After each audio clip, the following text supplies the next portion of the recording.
to this story now. Official police statistics show that kidnappings have risen by a whopping 139% in the last year. Just this week, we've seen the disappearance of at least 2 pupils in Gauteng. Fortunately, they have been reunited with their families. We've also seen the heart-wrenching story of a newborn baby being abducted. But let's take a look at how we can keep the children safe now. And for that, I'm joined by Marcel. He joins us via Skype. He is from Unisa's Police Forensic and Criminal Investigation Science Department. Mr. Van der Walt, thank you very much for your time.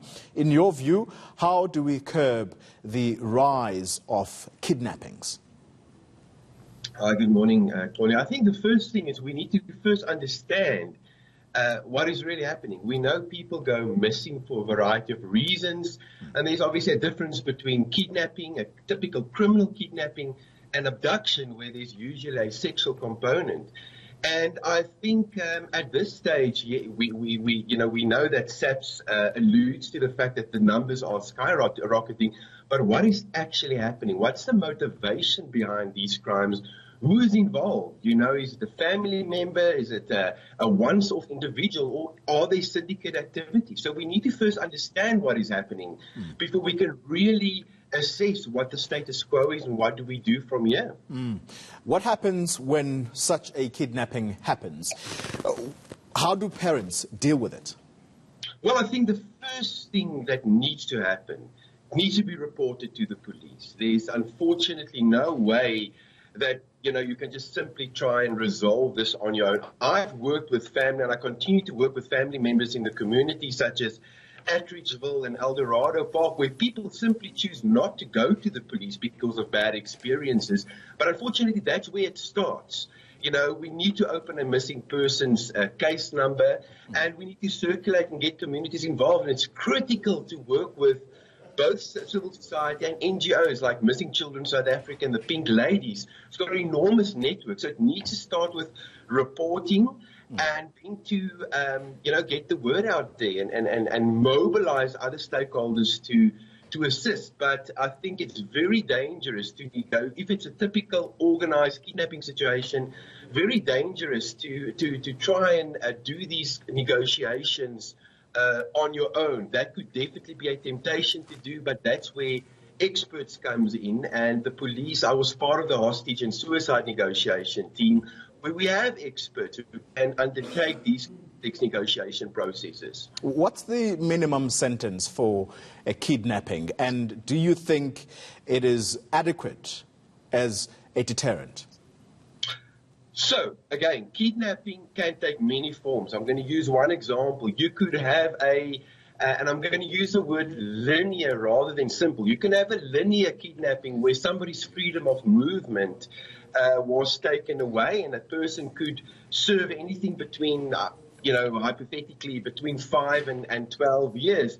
However, when it comes to crimes such as human trafficking, where kidnapping was used as a means through which a person was first recruited, then kidnapped, and then exploited, well, multiple life sentences is possible there, where there's a form of exploitation involved as well. So there's a spectrum of crimes in which kidnapping can be a key component, and the sentences vary. So yes, I've seen, and I've testified most recently in crimes of kidnapping. We saw the Seleso case, recently, the Lesotho nationals, where a minor was basically brought into South Africa. There was 19 life sentences. However, there was a trafficking charge together with that. So obviously a spectrum.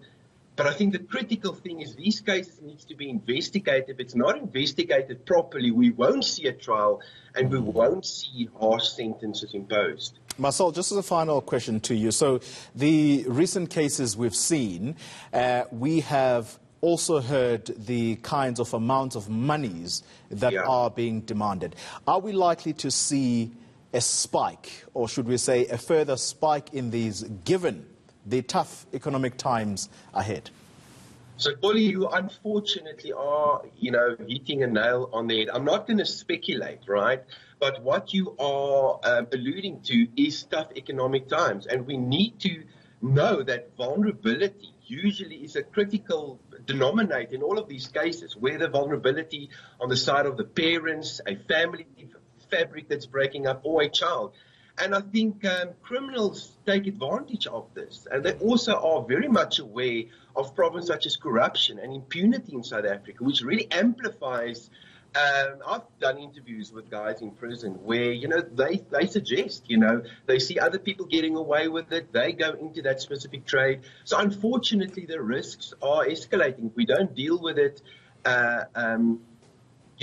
with great effort, that is possible. And again, we need to realize that there's constantly people who do not see a child as a child. They unfortunately see a child as a commodity and a means through which to make an income. And whether it's a disorganized or loosely connected amateur who asks for 5,000 Rand, or a more organized syndicate who goes up to the 100,000s, maybe in excess of $1 million, these people seek opportunities in a country like South Africa with poverty and immense structural inequalities and systems of violence. Yeah. Just very briefly, you touched on it earlier. The involvement of family members in these, how prevalent are they? Well, over the years, we've seen that, that there can be complicity. We also know that there are something like parental kidnappings or so-called parental abductions, where parents are directly involved in the taking or the removal of a child from the lawful custody of another parent. So yes, in the communities also, we see our parents and community members or family members can be complicit in the kidnapping through a third party and subsequent exploitation. So unfortunately, that is definitely not an anomaly for family members to be involved in these crimes. Sure. It's very worrying indeed. Thank you very much for your time, Marcel van der Walt, and he is with Unisa's Police Forensic and Criminal Investigation Sciences Department. Thanks.